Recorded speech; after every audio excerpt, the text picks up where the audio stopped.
வணக்கம். இன்னைக்கு நம்ம பார்க்க போற வீடியோ பதிவு என்னன்னு பார்த்தீங்க அப்படின்னா, விஷ்ணு பகவானோட காக்கக்கூடிய ஒரு மந்திர முறைய பத்தி தான் நம்ம இந்த வீடியோ தொகுப்புல பார்க்க போறோம். அதுக்கு முன்னாடி நம்ம சேனல இன்னும் சப்ஸ்கிரைப் பண்ணாதவங்க சப்ஸ்கிரைப் பண்ணிக்கங்க.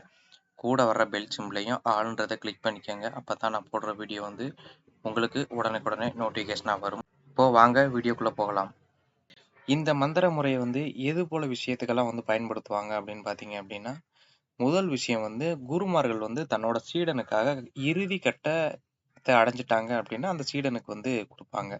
இப்ப மாந்திரீகமெல்லாம் கத்துக்கிட்டாங்க ஒரு சீடன் அப்படின்ற பட்சத்துல இறுதி காலகட்டத்துல இந்த சீடனுக்காக குடுப்பாங்க.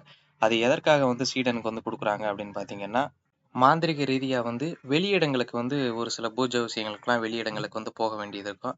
அதுபோல போகக்கூடிய நேரத்துல அந்த எல்லையில இருக்கக்கூடிய தெய்வங்களாலயோ, இல்ல வேற எதுவும் துஷ்ட சக்திகளாலயோ எந்த விதமான பாதிப்பும் வரக்கூடாது அப்படின்ற ஒரு காரணத்தினால இப்போ உங்களுக்கு உதாரணத்துக்கு சொல்லணும் அப்படின்னா, இப்ப நம்ம இடத்துக்கு நம்ம ராஜா. இதே இது வேற ஊருக்கு போனோம் அப்படின்னா, அங்க ஒரு பெரிய ஆள் யாராவது இருப்பாங்க பார்த்தீங்களா?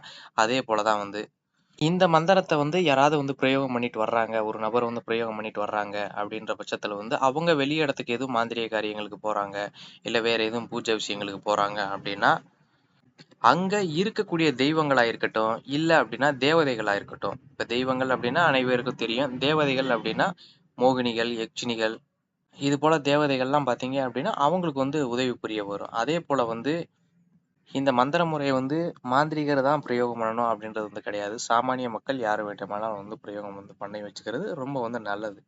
ஏன் அப்படி சொல்றேன்னு பார்த்தீங்க அப்படின்னா, இப்ப நீங்க வாகனத்துல ஏதோ வெளியிடங்களுக்கு போறீங்க அப்படின்னா, ஒரு சில பேர் கேள்விப்பட்டிருக்கலாம். முனி ஓட்டம் இருந்தது அப்படின்னா, அந்த டயத்துக்கு அத கிராஸ் பண்ணும்போது ஆள வண்டிய வாகனத்துல அது போல தூக்கி விட்டுரும். ஒரு சில முனிகள்லாம் உடப்பாஞ்சுக்கும். அதே போல ஒரு சில நபர்களுக்கு எதற்கெடுத்தாலும் அடிக்கடி பேய் பிடிச்சுக்கும். நீங்க பார்த்திருக்கலாம். அடிக்கடி பார்த்தீங்க அப்படின்னா ஓட்டிக்கிட்டே இருப்பாங்க. அடிக்கடி பேய் பிடிச்சுக்கிட்டே இருக்கும். அவங்கெல்லாம் பார்த்தீங்க அப்படின்னா இந்த மந்திர பிரயோகம் பண்ணுனாங்க அப்படின்னா, அவங்க எந்த இடத்துக்கு போறாங்களோ, அந்த இடத்துல இருக்கக்கூடிய தெய்வங்கள் இவங்கள காத்து நின்னுக்கும். ஏன்னா ஒரு தெய்வ துணை இருந்தது அப்படின்னா, வேற எந்த துஷ்ட சக்தியாலயும் அந்த ஒரு நபர நெருங்க முடியாது. அந்த தெய்வத்தோட எல்லைக்குள்ள நீங்க போயிட்டீங்க அப்படின்னாலும் சரி, அந்த தெய்வம் உங்க உடல்ல ஆக்கிரமிப்பு பண்றது உங்களால உணர முடியும். அது எப்படின்னு பார்த்தீங்க அப்படின்னா, உடம்பெல்லாம் சிலிர்க்கும், உடம்பெல்லாம் புல்லரிக்கும்.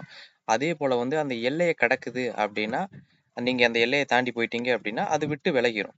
இப்ப நீங்க ஒரு எல்லைக்குள்ள போறீங்க அப்படின்னா, அந்த எல்லைக்கு எந்த எந்த தெய்வம் காவல் தெய்வமோ, அது உங்க உடல்ல ஆக்கிரமிப்பு பண்ணிக்கும்.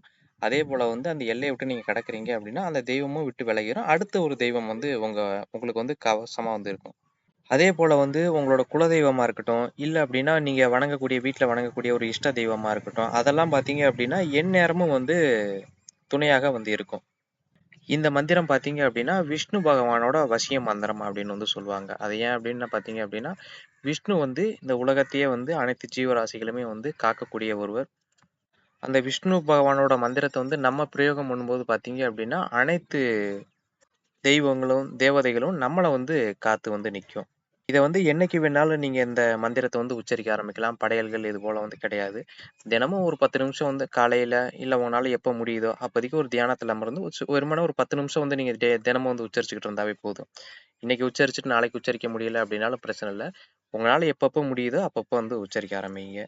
இந்த மந்திரத்த ஆண்கள், பெண்கள் அப்படின்னு சொல்லிட்டு யார் வேண்டுமானாலும் பிரயோகம் பண்ணலாம். அதே போல இந்த மந்திரத்த நீங்க பிரயோகம் பண்ணும்போது பார்த்தீங்க அப்படின்னா, மனசுத்தி ரொம்ப முக்கியம். அதே போல எந்த விதமான தீய செயல்கள்லயும் ஈடுபடக்கூடாது.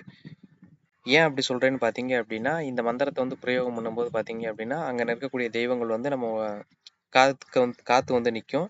அப்படி தெய்வங்கள் ஒரு சில தெய்வங்கள் உடல்ல இறங்கவும் பார்க்கும். அது உங்களாலயே உணர முடியும். உடல்ல இறங்கினா உடல்ல இறங்கிலாம் ஆட ஆரம்பிச்சிடாதுப்பா. அத நீங்க தொடர்ந்து பண்ணீங்க அப்படின்னா, அது போல உடல்ல இறங்கி ஆட ஆரம்பிச்சுரும். உடல ஆக்கிரமிப்பு பண்ணும்போது பார்த்தீங்க அப்படின்னா, நம்ம உடலும் மனமும் சுத்தமா இருக்கணும். இல்ல அப்படின்னா நமக்கு பின்னாடி ஏதாவது பிரச்சனைகள் வரும். அதனால இந்த மந்திரத்த பிரயோகம் பண்ணும்போது பார்த்தீங்க அப்படின்னா, உடல் சுத்திய விட மன சுத்தி ரொம்ப முக்கியம். அதே போல எந்த ஒரு தீய எண்ணங்களும் இல்லாம, அதே போல எந்த தீய செயல்கள்லயும் ஈடுபடாம இந்த மந்திரத்த உச்சரிக்க ஆரம்பிங்க. இந்த வீடியோ பதிவுல உங்களுக்கு வேற எதுவும் சந்தேகம் இருந்தது அப்படின்னா, கீழ இருக்கிற கமெண்ட் பாக்ஸ்ல கேளுங்க. நன்றி, வணக்கம்.